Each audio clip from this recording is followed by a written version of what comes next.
Shalom and happy Ramadan Mubarak to you.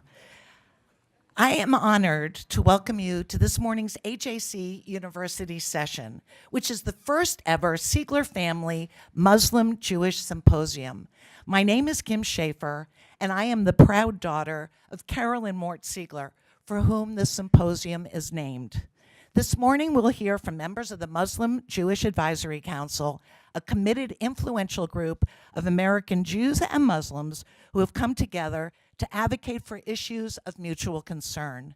Before I introduce Stanley Bergman, honorary AJC president and co-chair of the Muslim-Jewish Council, Advisory Council, I'd like to take a moment to recognize my parents for their lifelong dedication to the issue of interreligious relations.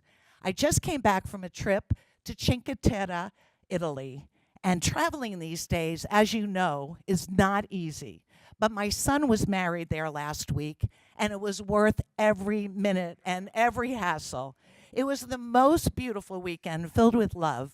40 people came from the United States, but sadly, my parents did not join us because they're not traveling anymore, and that's why they're not here with us today. But I know they wish they were here. They are here in spirit, and I'm heading there next so I can give them a full report as to what happened this week.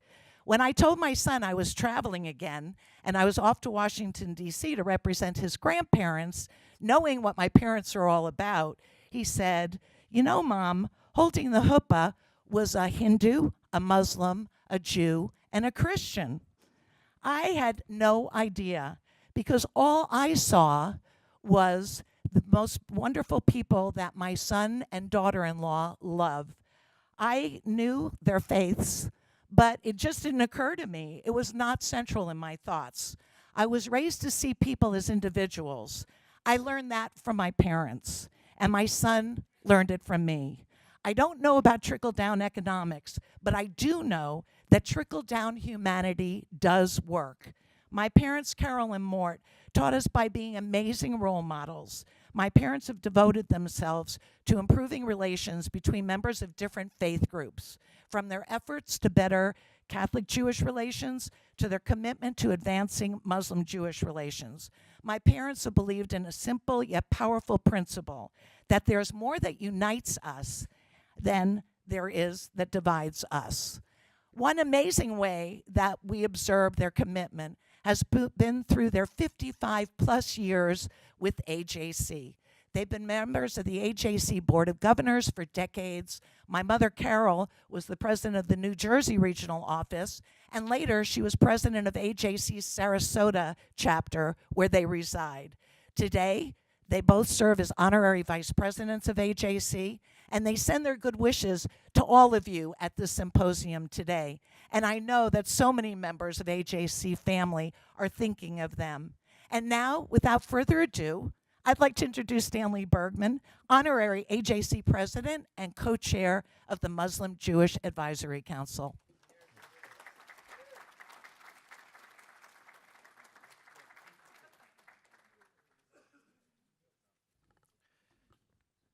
Thank you, Kim. Terrific.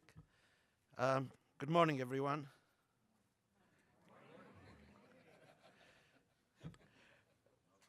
Well, we need to get a little bit more coffee here this morning. Right, exactly. Ramadan Kareem. And it's great to be here with you. I still haven't figured out yet when Ramadan ends or when you can start eating. Is it when the first star comes out or not? So Noam, we would like you to bring together a group of imams and Jews to see who can eat first.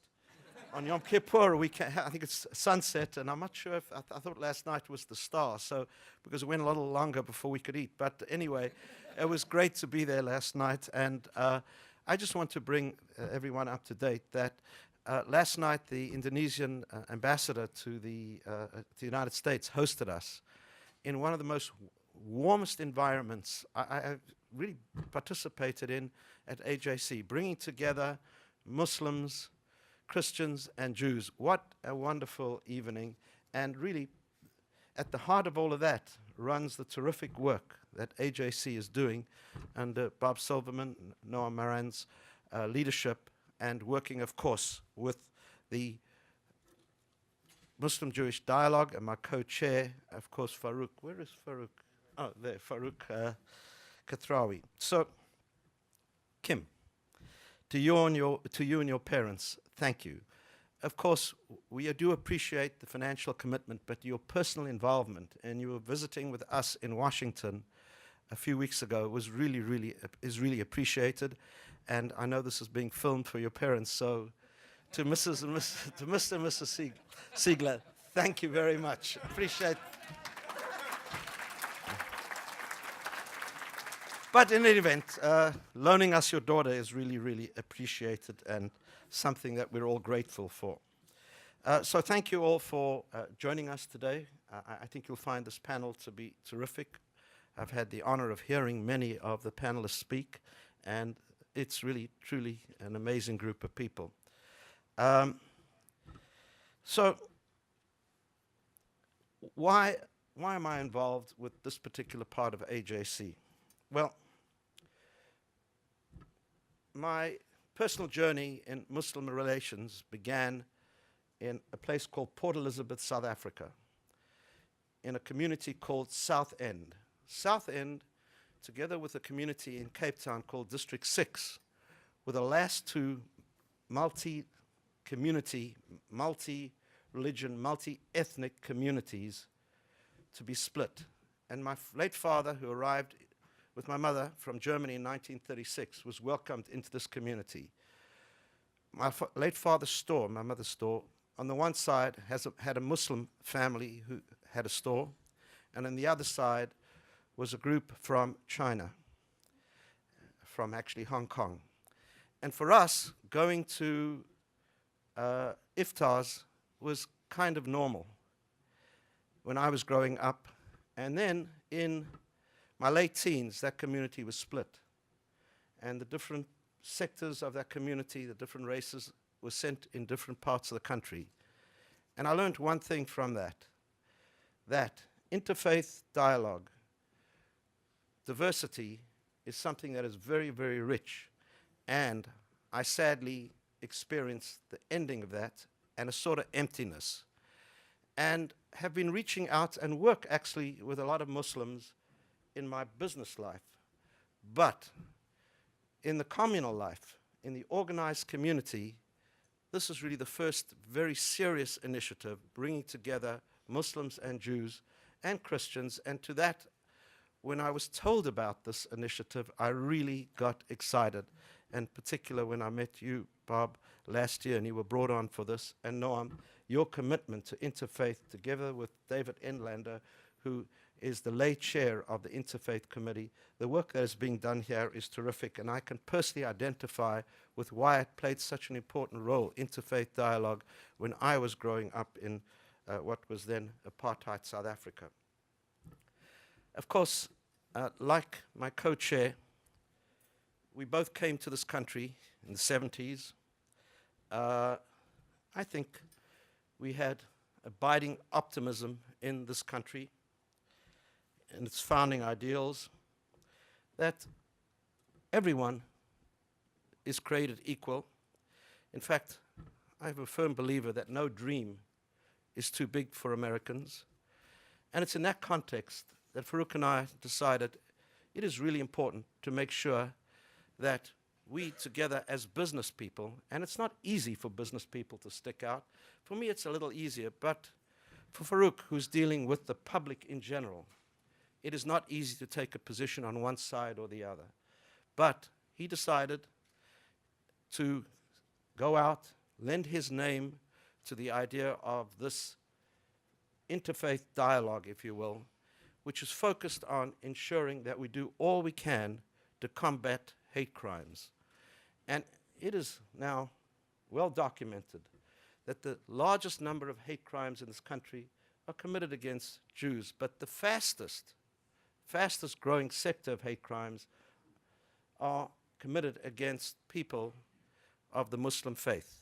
So we felt it was really important to get together, stick our neck out as business people, and we convened this group with the support of people from the Jewish side, religious leaders and people from the Muslim side, including, of course, religious leaders as well. It is really important to understand that this idea came about in the early part of summer last year, really not specifically related to the election. And in fact, although our first meeting was held a week or so after the election, that was purely by coincidence. This is totally a bipartisan group. We have people from both sides of the House, retired, obviously, involved with the Muslim-Jewish dialogue. And as you will hear, as I introduce the panelists, it is a group that represents all spectrums of this dialogue. So first, let me introduce Raheemah Abdulaleem. I think I got it right now. Almost. I have a business partner. His name is Breslowski. It took me 25 years to get that done. I still don't think I have it right. And he's Ukrainian, so Raheemah is the chair of Karama, a non-profit organization of Muslim women lawyers committed to promoting human rights.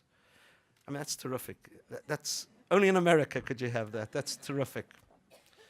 And of course, Dr. David Wolpe, senior rabbi at Temple Sinai in Los Angeles, of course, well recognized by Newsweek as the most influential rabbi in the United States. Rabbi, thank you for being here too.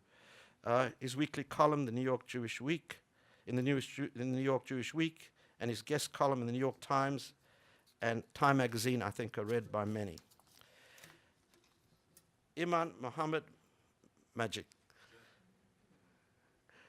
I associate you with magic because you have a tremendous way about you of engaging all of us and making us feel so welcome. Imam, who's the senior imam at the Dallas Area Muslim Society Center, which my understanding is the largest Muslim congregation in the eastern U.S. and the second largest in the U.S. Born and raised in Sudan, Imam has written 3 books and represented the Muslim community at the National Prayer Breakfast in January of this year. He served from 2010 to 2014 as president of ISNA, which is the Islamic Society of North America, the largest Muslim organization in the United States, and co-partnering with AJC on this initiative. Imam Magid's inspiring leadership, along with ISNA's other leaderships roles in the community, actually resulted in the partnership here with AJC. Moderated by Bob Silverman, the U.S. Director of Muslim-Jewish Relations at AJC, working closely with Noam Marantz, who heads up the interfaith U.S. work for AJC. Bob, before joining AJC last year, had a distinguished career as a U.S. Foreign Service officer, if I remember correctly, about a quarter century. Stockholm, Israel, Saudi Arabia, and serving as president and chairman of the board of the 16,000-member American Foreign Service Association. How do you manage 16,000 diplomats? So, Farouk is the CEO of Ethan Allen. I think you heard from Farouk in his background last night. Co-chairs the Advisory Council. And if there are any members of the Advisory Council here, perhaps you can stand for a minute so we could recognize all the members, please. Dan. Thank you. Thank you, thank you, thank you. Thanks, everyone. So, Bob, I cede the microphone.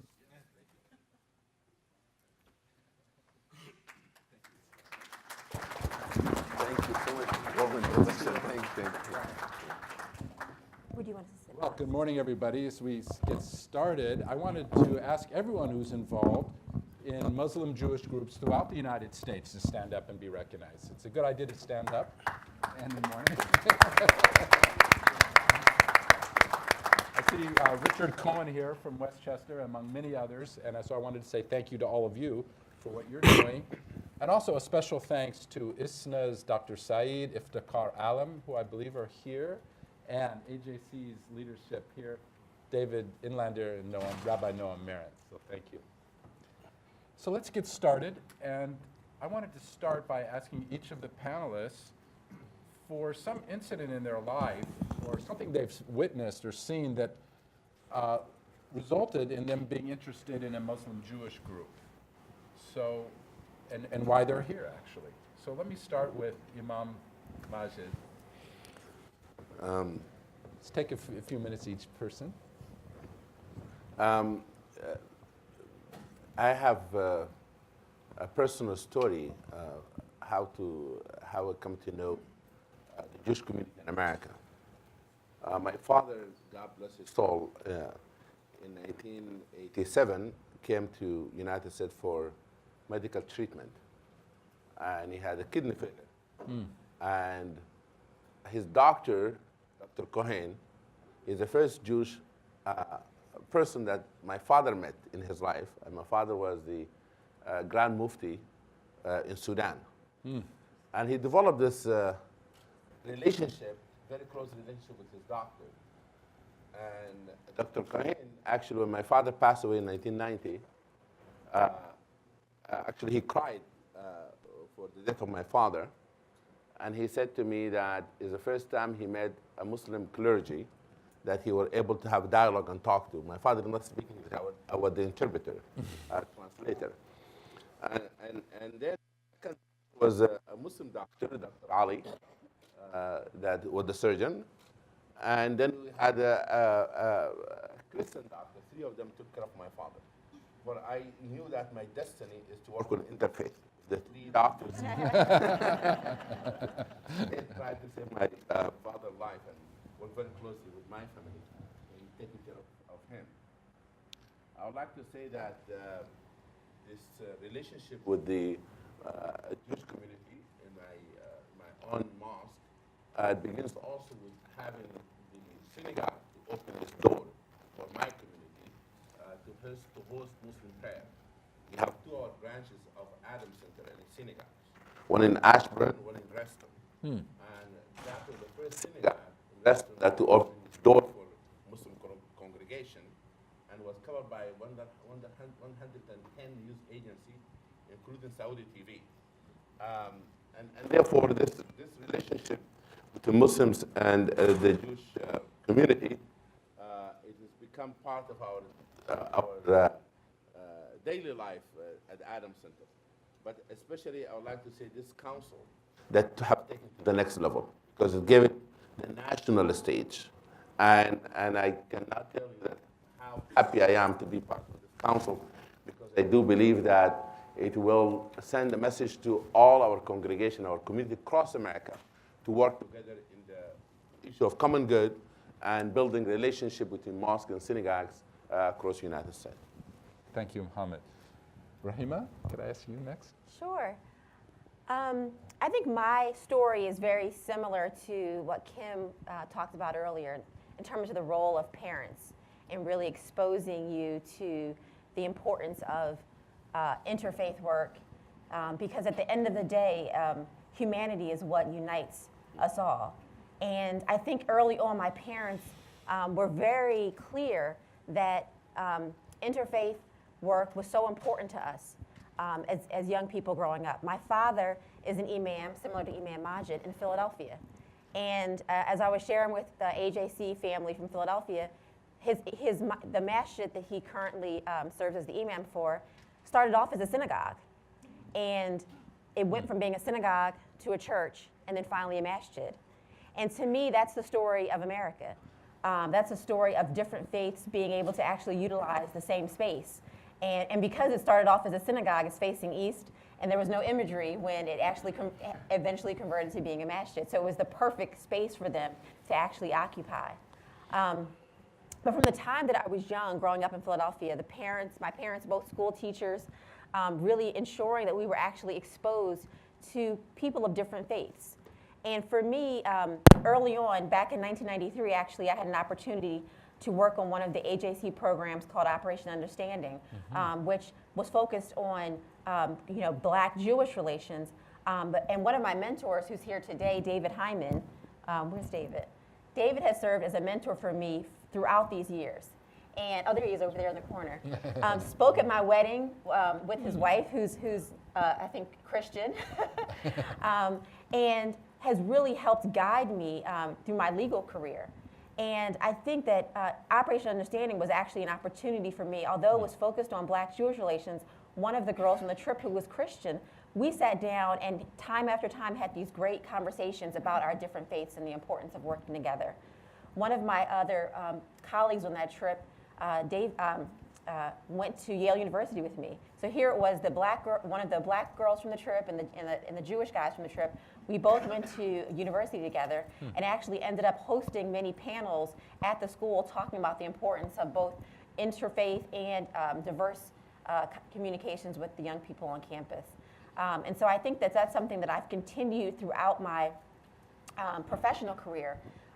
Before I had my current position, I was a civil rights lawyer with the Department of Justice Civil Rights Division. And one of my early cases was about accommodating people's different religious beliefs.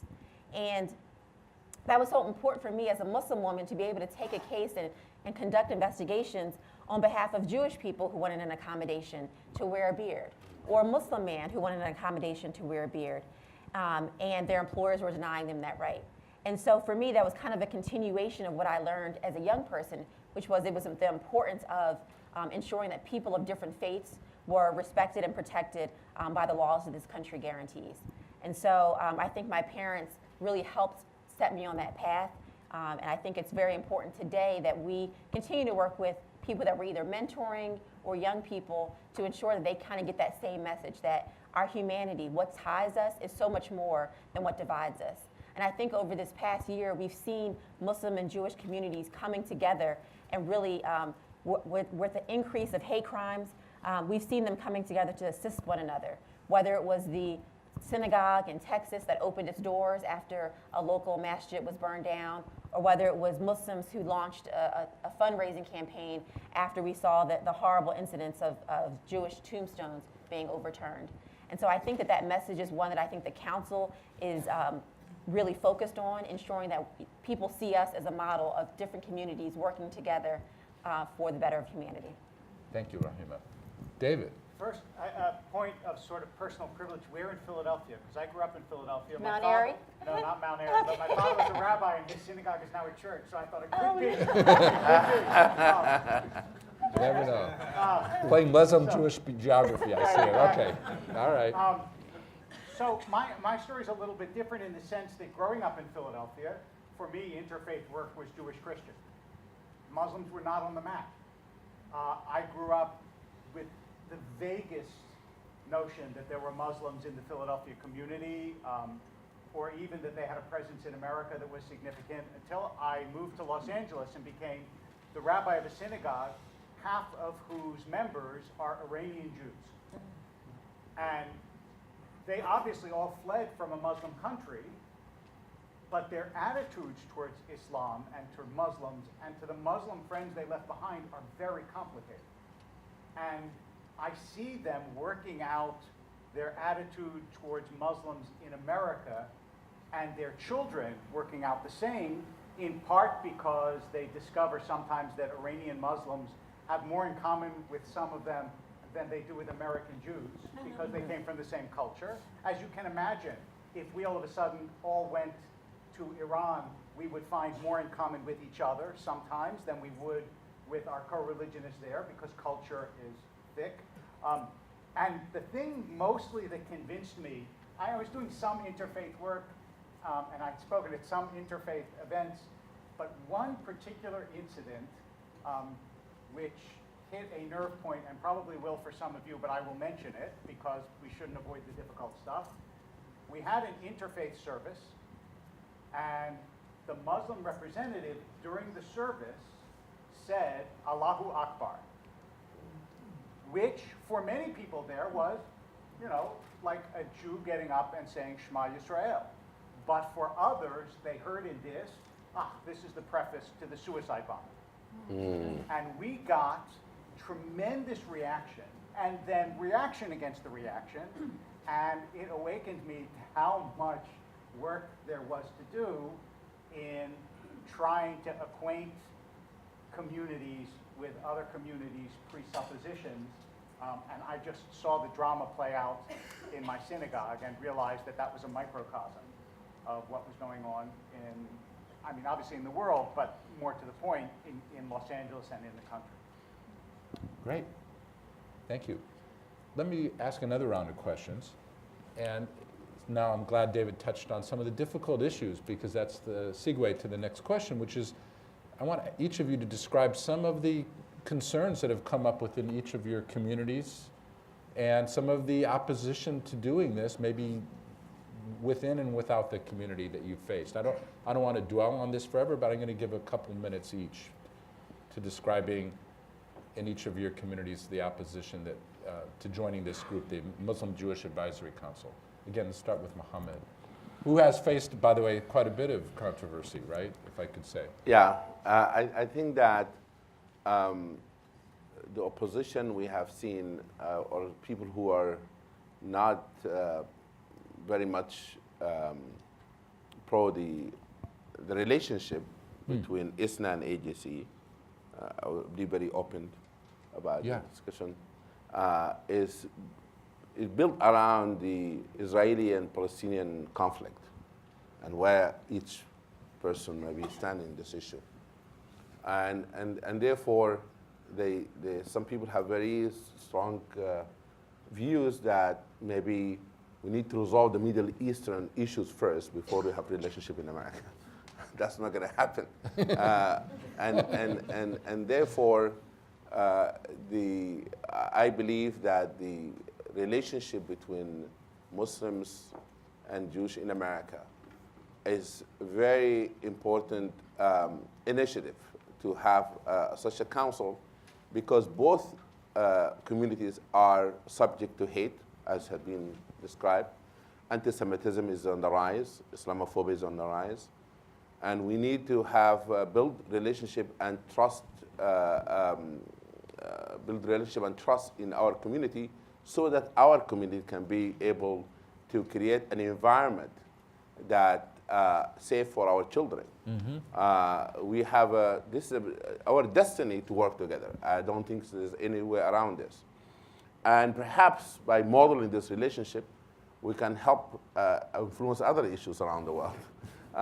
But I do believe that we have to look at this relationship is really for standing for our children and grandchildren in this country. I took a group of imams in 3 years ago, when there's a denial of Holocaust, went to Auschwitz, because I do believe that if our community do not understand what hate can lead to, we'll continue to see problems that rise around the world of minorities being attacked and minorities being marginalized. And my wife, just 3 days ago, was walking out of the grocery store. And my wife, born and raised in America, her family been here since 1700. And a woman, a white American lady, said to her that, "Aren't you glad that you drove to the grocery store?" And my wife thought maybe the woman needed help, the lady needed help with her groceries. Said, "Do you like me to help you? Maybe you didn't drive." She said, no, you could not drive in your country. We gave you the opportunity to drive. This is a true story, 3 days ago. And my wife said to her that, "Didn't you can hear from my accent? And I was born and raised in America." I said, "I don't care."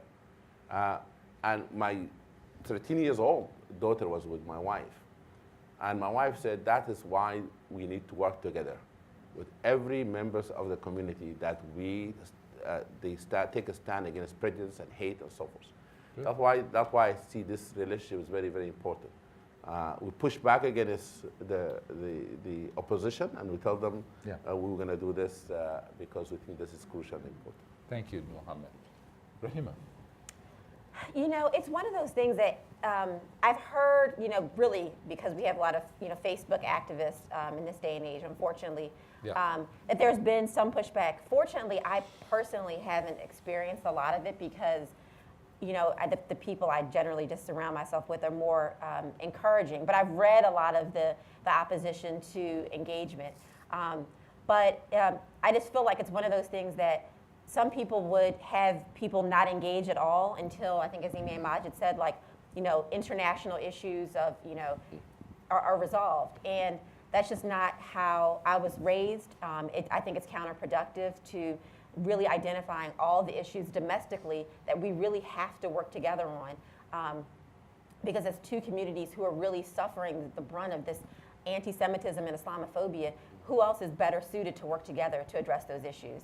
And so despite the naysayers, I think we'll just demonstrate by the positive work that we're doing, the important role that you can have in actually working together to affect change. Thank you.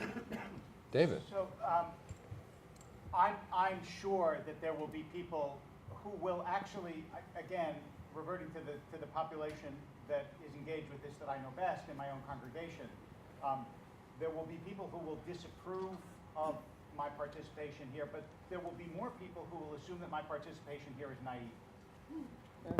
And they'll say, look, basically, there are two kinds of people that are going to participate on this panel. Either people in the Muslim community who are completely ineffectual, or people who are secretly pushing another agenda.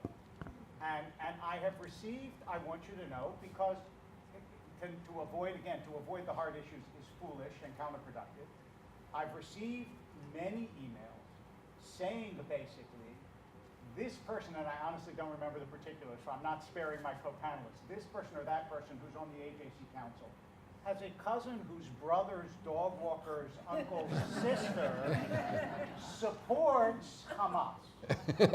And you sat down with them. So you're being foolish, and you should realize that this is true.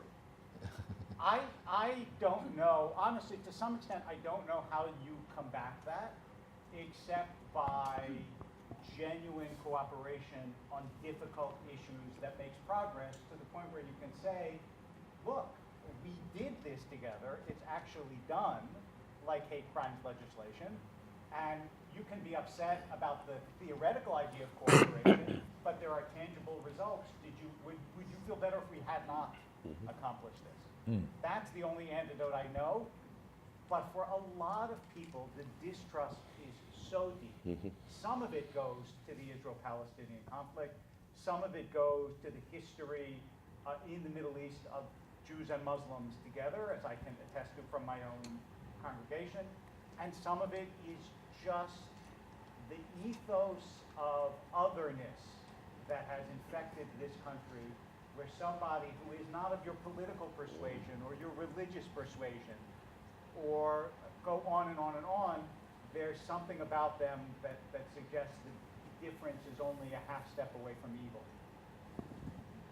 Let me just follow up by asking Dave, do you see any similarity between the narratives of opposition on both sides? On one side, the Jews are saying, be careful, there's a conspiracy going on in the Muslim community.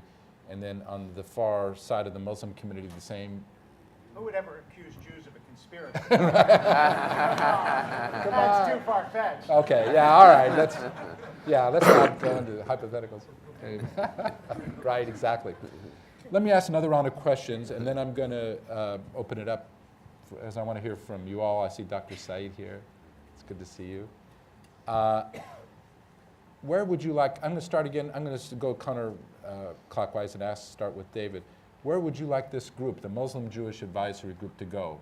What would, 6 months from now, a year from now, what would you like to see accomplished?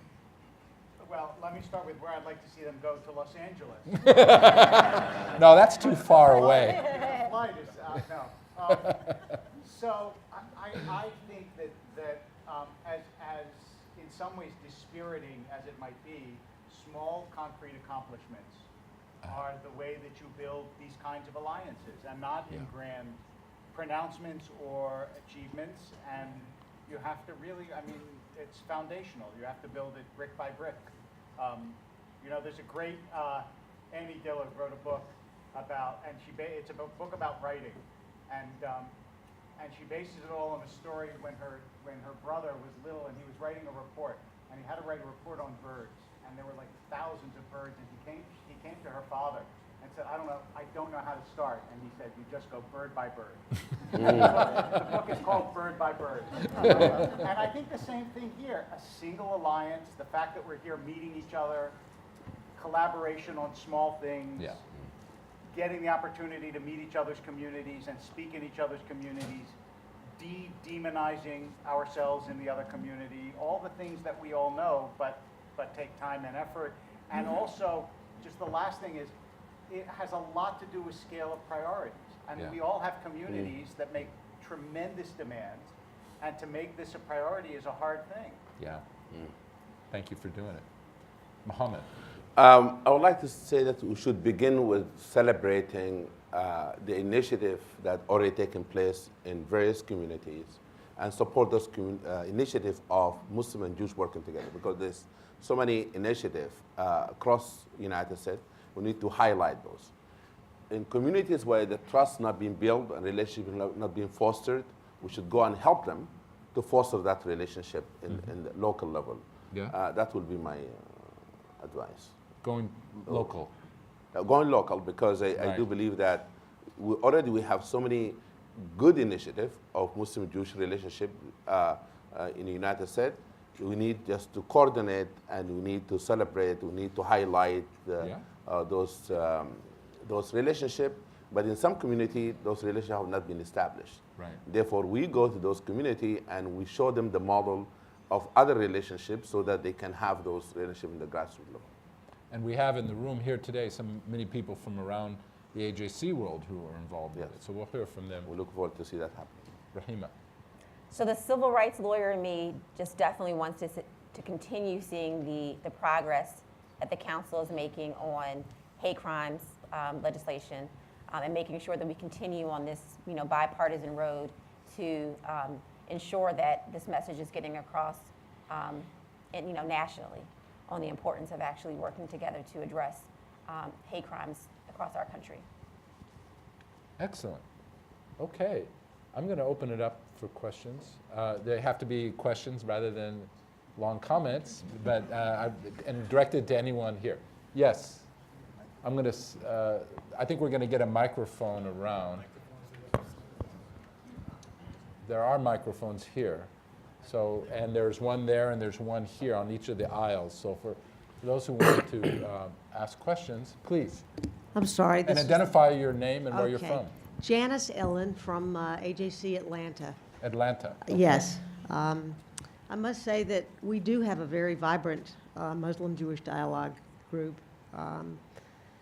That there are some representatives here.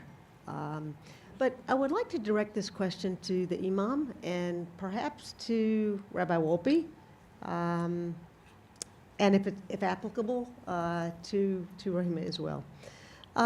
There was mention made of the Israeli-Palestinian conflict being sort of a major hurdle for people to emotionally, psychologically get over before they are even willing to talk about dialogue between Jews and Muslims. Mm-hmm. So my question is, I'd like to know how each of you respond to that objection, if you will, or to that obstacle, and hopefully turn it into a more positive initiative. Okay. What we did in our community, we invited Israelis and Palestinians youth to come to speak to our congregation. We invited a Palestinian activist and a Jewish rabbi settler from Israel to come to speak to our congregation. So they bring this dialogue into our community in a real sense. And I do believe that the twinning of mosque and synagogue that ISNA have started with the member of the Jewish community and the book of the children of Abraham have helped many mosques and synagogues to address all of this issue together. They spent 1 year in our mosque with the synagogue going through the book and even talking about the both narrative and so forth and so on. That's how I did in my mosque. So, I mean, I'm of two minds about that. I think it's a great thing. We have had also speakers from both sides. Sometimes they get more people and sometimes fewer people. But I also think in some ways that you don't start a dialogue with the hardest thing. And it's much easier to talk about the conflict when you know the person and trust them than it is to talk about the conflict when you don't know them and don't trust them. And so I ideally would like to see a group that knew each other before they talked about it, because in my experience, here is the hardest thing about being in this dialogue, and maybe about being a human being. It's to admit your side is wrong about something. Because once you do that, the fear is that that concession is going to be taken and they'll run with it and you'll lose. And the only way that you're going to be willing to say, yeah, you know what, we're really wrong about this or that, is if you trust that the other person will hear it the same way you would want a partner in life to hear it, which is with gratitude and reciprocation and not with triumph. So that takes time. Raheemah, you want to add? I'm going to add something, which is to that question, which is that, because this came up in our first meeting in November, which was before the elections, and I think this is a pragmatic matter. Americans look at what they can make progress on, what they can affect. We weren't going to be able to solve the Israeli-Palestinian conflict. We're all American citizens. But a lot of influential people can make a real progress in the United States on issues of joint concern. I think it was Farouk who said, you know what, I care a lot about the Kashmir conflict. I don't think this is the right setting for starting to solve it. Likewise, he was trying to make an analogy about the Palestinian conflict, Israeli conflict. So I just think we work pragmatically on issues that we can make progress on together. And that's going to be a domestic issue agenda. So, next question. Good morning. My name is Richard Allen. I'm involved with the Muslim-Jewish dialogue in Atlanta. And while we have had some success in engaging parts of the Muslim community, we find the community is very heterogeneous, as it is in most places. And we're having some frustrations in engaging perhaps some of the other elements of the Muslim community. So my question is, do you have any advice for us in how to try to bring a more heterogeneous representative of the Muslim community in Atlanta to engage with us? Focus on the local issues first. Begins with the local issues and make your meetings about fighting hate, standing against hate and addressing hate crimes rather than global issues. That would be my advice. Any other advice? But of course, the Jewish community is so unified, right? There's only one address. Anyways. We've always found, too, that maybe trying to find one or two people who are very diverse to then help them kind of bring other people in. So sometimes if you get that one person's buy-in who has a little bit more diversity, and they can actually reach out to people who trust them, and they'll bring them on board. Good advice. David, any? I was just going to say, if you sponsor a Muslim event and invite Jews to come and make it a Muslim event, then maybe the Muslim community will, if it's a celebration, a holiday or something, and that might draw a larger cohort of, from the Muslim community. Also, Cohen, my brother is the head of the Ethics Center at Emory, so I can ask him if he can reach out to people.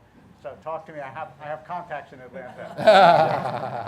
And I do think that maybe you should visit the mosque. You don't wait for them to come, but you take an opportunity in Ramadan and just said, well, we're here to join you in breaking the iftar. We have done. Yes, that's good. Next, on this side here. Hi, my name is Micha. I'm a rising senior at Ohio State University. And my question is, how can I, as a student who will be going to my last year, try to set up some sort of dialogue to try to make something similar happen on a college campus? What's any advice that you could give me? So hopefully, this is something I can try to accomplish with my Muslim and Jewish cohort before I graduate. Hang on, give him the advice. I haven't been in college in decades. So when I was in college, one of the things that we used to do is, and I'm not sure if your university has like a center for either like a diversity center or Hillel or, at Yale we did. So we oftentimes would host events at the Jewish Center for student life, and we would have events where we could bring people of different backgrounds. So I think as the Imam said, food is often an international unifier. Something you can always do is actually even do like an event where people bring different foods from their different backgrounds. Because that can also, at a college, you'll find probably even people within the Muslim and Jewish community who have different cultural backgrounds who can bring food and then just kind of make it open to the other students. And I think that's something that we've always found is a great way to bring people together. Or maybe a movie. There's a lot of movies that have been done, not a lot, but there's some movies that have been done that really talk about the role of Muslims helping out during the Holocaust, or have a movie followed by a discussion. I mean, that could always be something too that I think could be helpful. In DC, they had spread hummus, not hate. They would make it have hummus. I would make clear that it's not going to be about the Middle East. That's somehow in the title or something, make it clear that that's not the issue, because that's incendiary. And I have two suggestions for you. One is invite a speaker that could speak to the issue, and invite both communities. But frankly, don't make it open mic, because at a university setting, it'll be the loudest voice, which will often be a counterproductive voice. So have a group that you invite rather than open it up, because if you open it up, you will get the extreme voices that are going to be the loudest. On this side. Thank you. Hi, my name is Howard Rubin. I have a question. Speak up a little bit, please. Sorry. I have a question about the Quran. I think that it's not really an understood book. I know that a close Muslim friend of mine, we were talking about the concept of jihad, and the American concept of jihad is war. And I understood through the conversation when he was talking about the different levels and what it actually means, that we really don't have a concept of what that book means, at least on the moderate side. We just have the radical interpretation. Don't you think there has to be more done to educate Americans and Jews that the Quran is not necessarily a book that just means war and killing people? There are other meanings to it, and I don't think that gets out there in the Jewish community or into the American community. We have this perception of the book and what it stands for, and I don't think there's enough effort made, and it has to be made by the Muslim community, I think, to have an understanding of the interpretation and the moderate interpretation of the Quran. Who wants to take that one? Yes, I agree with you. That's why I wrote a co-author a book called Reflection on the Holy Quran. And president of ISNA, former president of ISNA, Dr. Mattson, wrote a book called The Story of the Quran. I would recommend that book for you or for anyone here in the audience. But it's true that we have to do more to explain what the Quran is all about. Especially in the month of Ramadan, Muslims celebrate the revelation of the Quran because it was revealed in Ramadan. And we need to share the true understanding of the message of the Holy Quran. I actually want to speak to that because I have a few people in my congregation who are experts on the Quran, having read half an article about it. And they are relentless with 6 quotes. And I always tell them that if someone did that equivalently to the Torah, I would object. And it's a good thing there are no Canaanites around to say what they think of our holy book. But with all due respect, very few people are going to read a book about the Quran who object to the Quran, as very few people are going to read a book about the Torah who object to the Torah. There has to be a different kind of approach. And one of the things that I think has to be fessed up to is that there are deeply objectionable passages in the Bible, and I'm happy to talk to you about them, and they have effectively been screened out by Jewish history. That's what happened, really. Passage about stoning a rebellious son, the rabbi said it never was and never will be. In other words, we can't stand this, we're getting rid of it. I think that there has to be a genuine attempt by Muslim scholars and leaders to say, yes, there are these passages in the Quran, and they are objectionable, and we are creating an Islam that either reinterprets them or screens them out in the same way that Christians had to do with the New Testament, And as Jews, we know that very well. His blood be on us and on our children forever. The church had to reinterpret that so it didn't mean Jews were guilty of killing Christ. The Jews had to do with passages, and Muslims have to do the same. And unless the non-Muslim community sees that process, it's not gonna take. Because what's gonna happen is, for all the wonderful things you'll say are concluded in the Quran, I'll still get an email with 6 verses that are objectionable, and they'll say, aha, you see what they're hiding? But this is what the book is about. So this is not an easy process, but that's the only way that you will touch people who are predisposed to think badly of it. Let me respond to this. Yeah, Please. please. Muslims have dealt with what they call a difficult text, explaining those texts.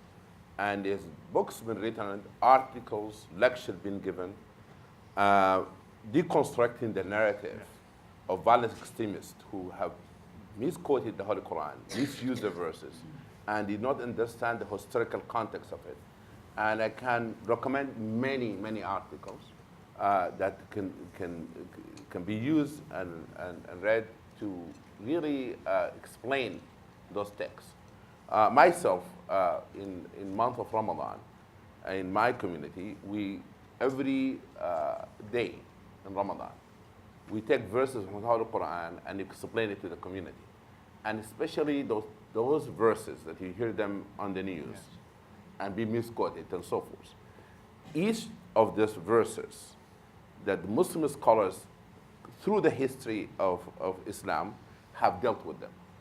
I have no doubt. We just don't know it. But the people don't read those, what have been said. If you Google them just now, if you any one of those verses, you'll find many Muslim scholars have explained them over and over again. In ISNA, for example, we gathered Muslim scholars in the United States, and we had them to dwell on the issue of terrorism and suicide bombing and so forth. They issued one of the strongest religious opinion that I ever have seen. Even there's nothing like it even in the Muslim world in addressing this issue. But not many people have read that. That's why, to the extent that some of our interfaith partners, they said we need to highlight this opinion, and we gathered in the National Press Club a few years ago, and they received the fatwa from us, and they responded to it. Therefore, it's very important that How long is it? How long is the opinion? The opinion about 2 pages. That is, you can read it while you ride in the metro. Not in LA, we don't do that. We read while we're driving. You don't read. No. Yeah. But that's exactly what we need. Because the reality is, most people will not put in the intellectual effort to, when I hear all the time Jews are saying, why don't people understand the Middle East better? I say to them, what do you know about Kashmir? Right? Most people are not, unless they're deeply engaged in the issue, they're not going to. So if it's something simple, widely disseminated, and maybe, by the way, we should look into sending this out. Isna can share that with you. And Raheemah? I think it goes back to some of the same things we've been talking about earlier, which is having things done in a way that's very approachable and maybe even on a local level, because oftentimes the work has been done, but people just don't hear it. In my neighborhood, for example, there was misconceptions about Islam. So they said, let's have cultural conversations, that's what we'll call them. Mm-hmm. And we'll have them it'll be in the, kind of local city hall. We'll make it open for neighbors to come in and ask those questions in an environment where, at least they're with their fellow neighbors. It's a more local environment. And I was like, nobody's gonna come out to this. Like, it's gonna be a Sunday, it's warm, it's the middle of the summer, everybody's at the pool. And I was shocked at the number of neighbors who came out because they had questions about Islam. And it was an all-female panel, and they just wanted to ask women who are Muslims, why do you wear scarves? Why do you wear hijab? Can you drive? But it was a safe space for people to ask those questions that they maybe always held, but didn't have an opportunity to really ask them.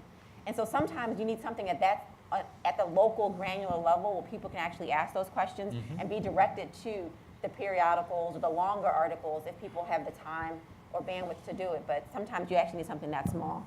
Thank you. This question here, please.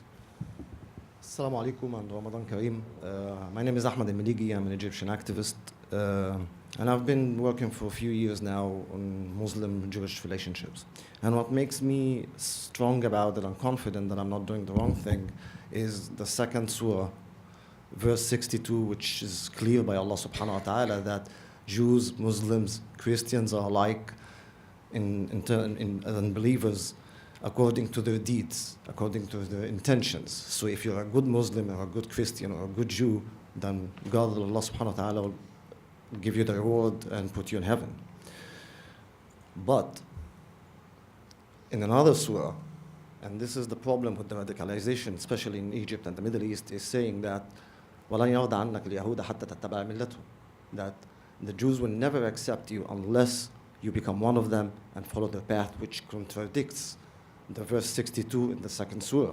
And also, according to my humble experience. I'm going to interrupt. What is the question? You need to ask a question. I'm getting to that. Okay. Thank you. Which contradicts the second surah and verse 62. Sure. And also from my experience, Islam and Christianity have missionaries, and you just say the word and you're one of us. But with Judaism, they never initiate conversion or anything. You have to go all the way and knock the door. So regarding that ayah, وَلَنْ يَرْضَ عَنَّكَ الْيَهُودَ حَتَّى تَتَّبَعَ مِلَّتُهُمْ, what do you think of it? Because I ask everyone, like every scholar, and every time they give me different opinions. So this is Ask the Imam. Yes. Yeah. That is there's a question I've been asked many times, and maybe you'll get the answer today. First of all, in Holy Quran, whenever you see the word Jewish and Christians, it doesn't mean all Jews or Christians.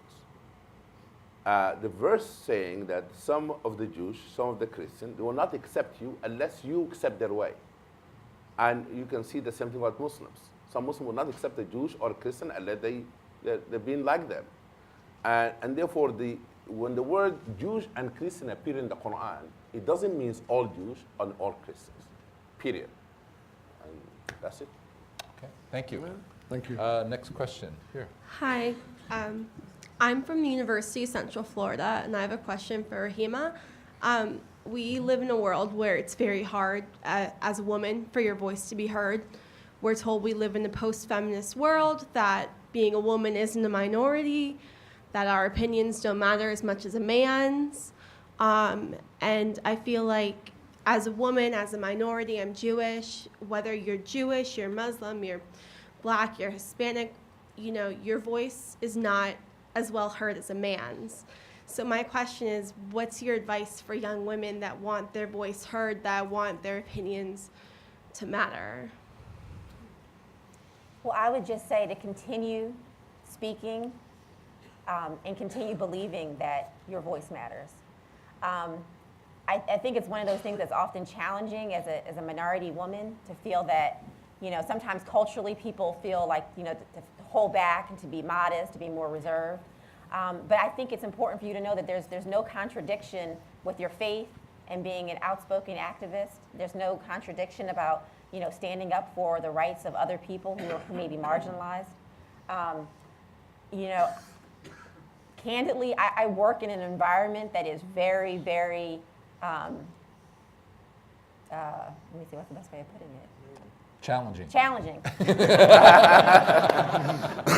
And I work with a group of people who I just have to demand respect. Demand that your voice will be heard. And sometimes, you know, I still get it. I've been practicing law for over 15 years, and sometimes the junior intern, you know, people look to him for advice. And I just have to make it clear, no, he works for me. I don't work for him. And sometimes it's hard, but you just really have to continue pushing the envelope, continue making sure that in every room, you know, that you're heard and that your voice matters. Thank you. Thank you. Please. I'm Andy Green, a congregational rabbi in the Cherry Hill, New Jersey area.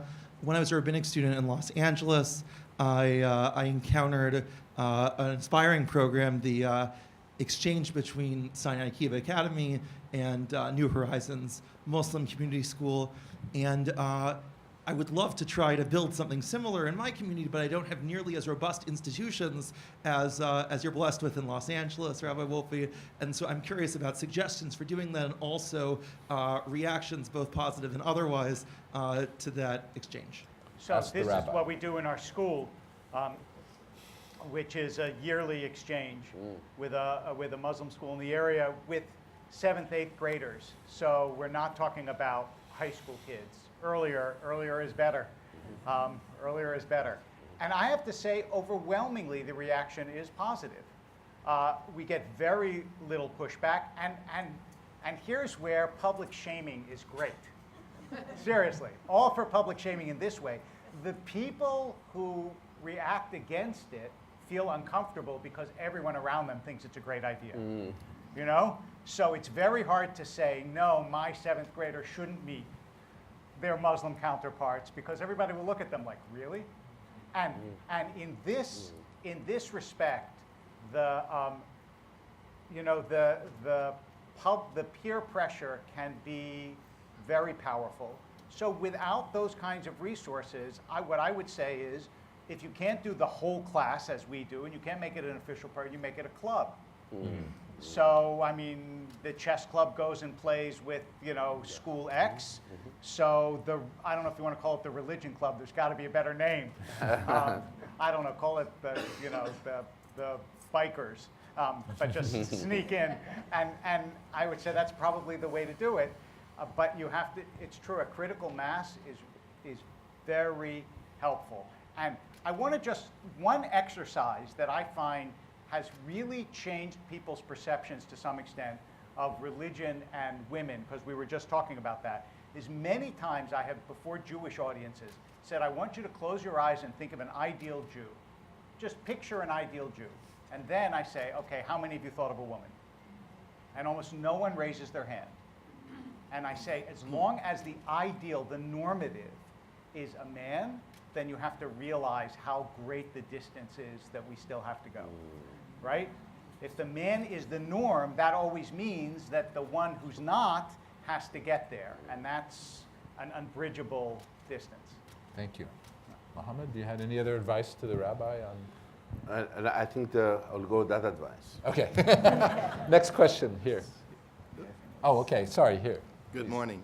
I'd like to start by saying thank you to Stanley and Farouk for spearheading this and commending you for the effort. It's tremendous and hugely important, and in my life, it's become very important because about 4 years ago, my son met a young lady on an elevator in New York City, and today he's engaged to a Pakistani Muslim woman.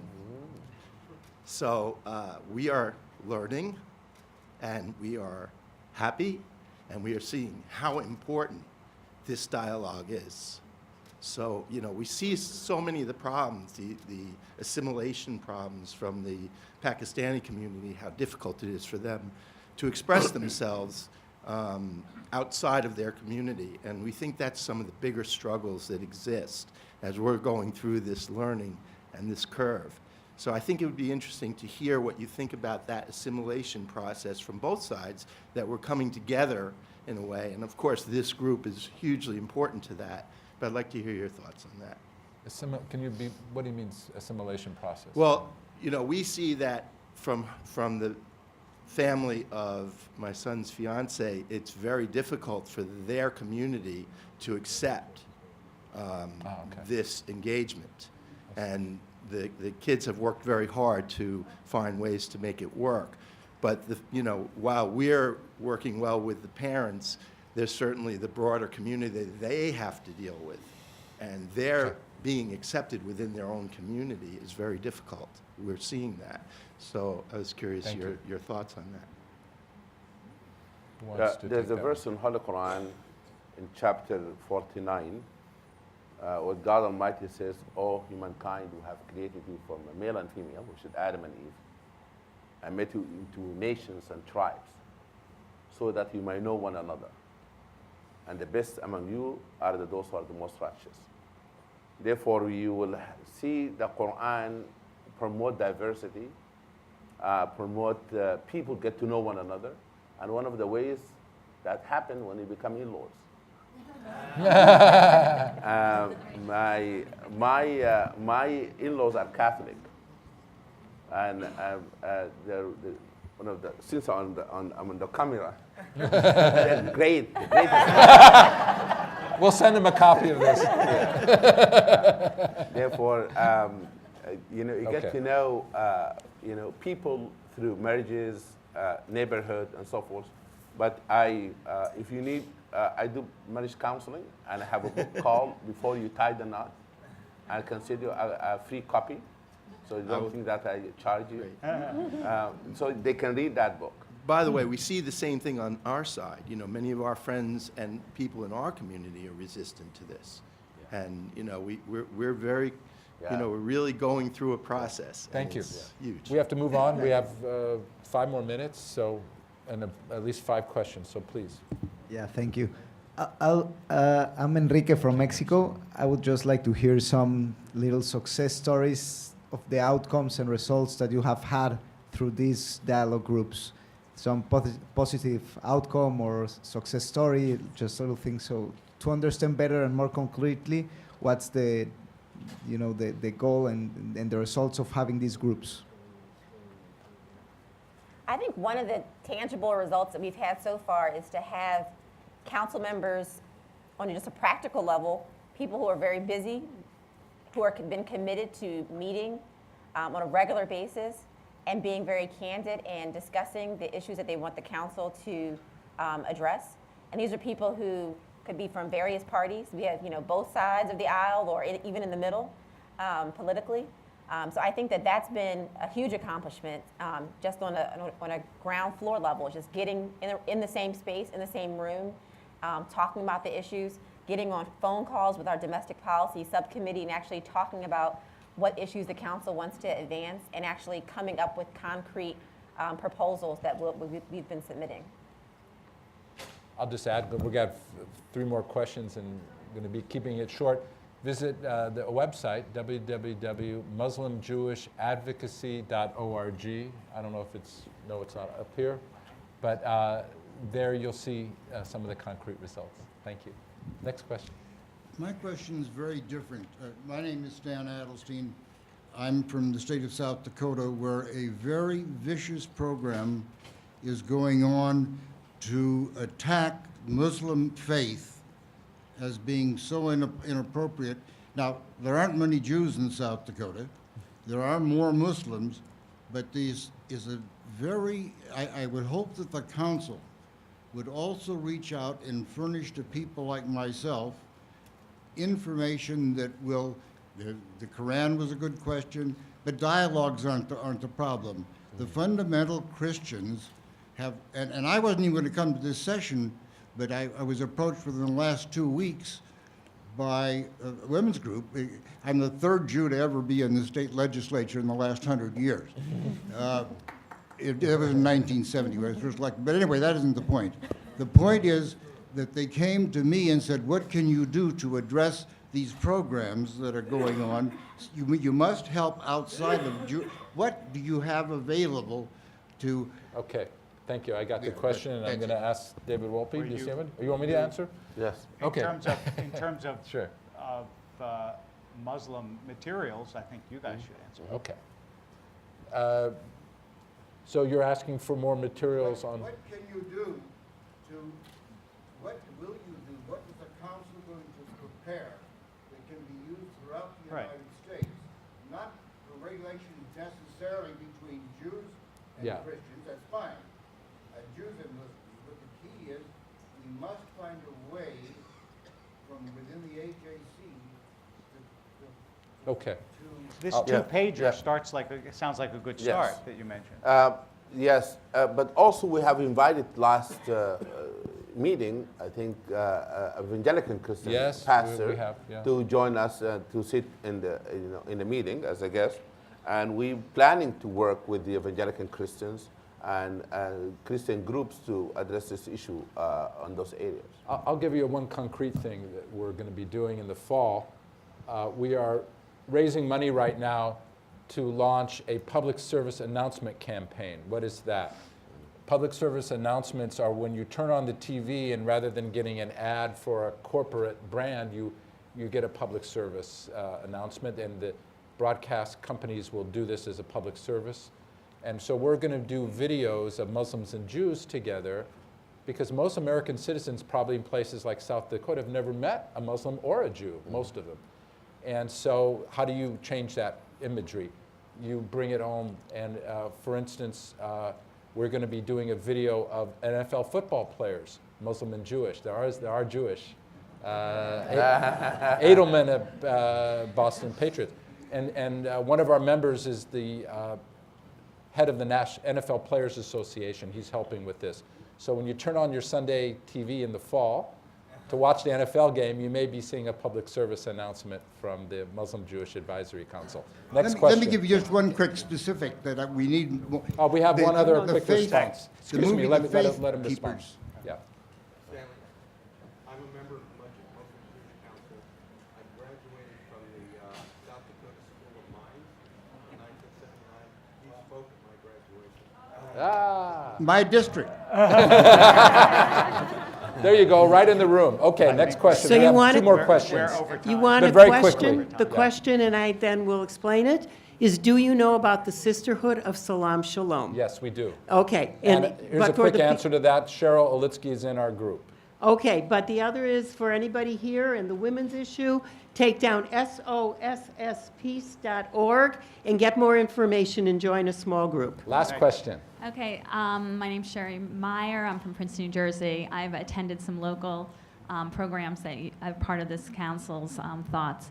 I wanted to say that I agree that much of the future depends on what we teach our children, and that those programs that are done to help kids understand. There's so many anti-bullying and tolerance programs out there through PTOs that have access to all the children in our communities, and it's such an easy network to tap into.